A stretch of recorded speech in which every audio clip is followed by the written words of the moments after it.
So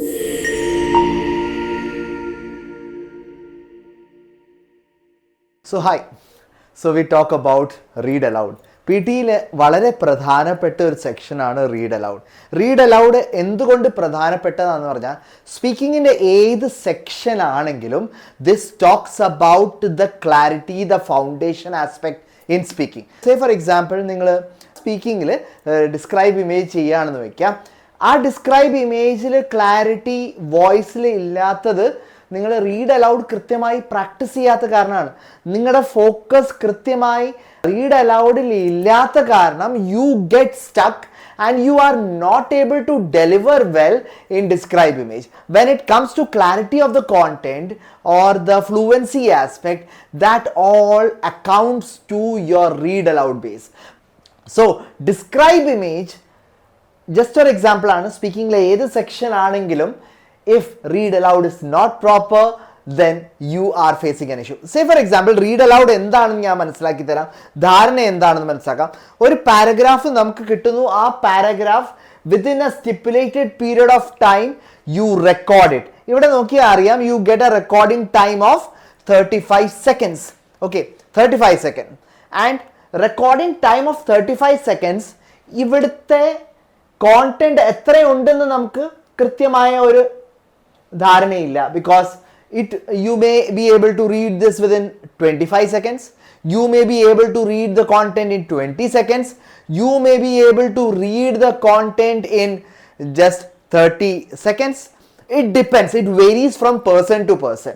But there is one logic behind it, is the clarity of words. First aspect. The clarity of the word is the most essential part in PTE speaking. But say for example, the exponential growth of the internet was heralded. I read it, the exponential growth of the internet was heralded. Did I sound clear? No. I did not sound clear because I spoke it very fast. ആ ഒരു താളം നമ്മൾ maintain ചെയ്തിട്ട് വേണം നമ്മൾ വായിക്കാൻ അല്ലെങ്കിൽ speak ചെയ്യാൻ. And that conversation needs to be at the utmost priority. The exponential growth കണ്ടോ, എക്സ്പോണൻഷ്യലിന് എൻഡിങ് എൽ എന്നാണ്. And exponential growth of the internet was heralded.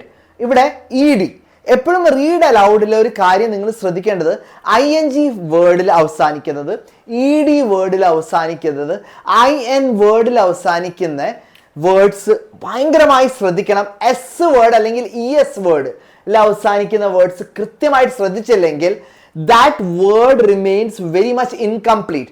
Say for example, ഞാൻ ഹെറാൾഡഡിന്റെ സ്ഥാനത്ത് ഹെറാൾഡ് എന്ന് തന്നെയാണ് വായിക്കുന്നത്. Exponential growth of the internet was Herald in the 1990s.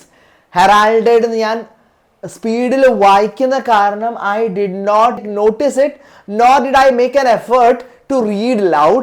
That what happens, you are losing your score. This is marked by AI as not audible, and that creates an issue. That creates a clarity issue. That's what you need to focus. ING, IN, ES, S, ED, D. കൃത്യമായി നിങ്ങളെ words അല്ലെങ്കിൽ സിലബൽ stress കൃത്യമാക്കണം. സിലബൽ stress എന്ന് വെച്ചാൽ ഇപ്പം ഹെറാൾഡഡ് എന്നാണ് sentence എന്ന് വെക്കാം. ഹെറാൾഡഡ് ഹ ഞാൻ സ്ട്രെസ് ചെയ്യുന്നു, റ ഹറ, എൽ ല ഡ ഡെഡ്.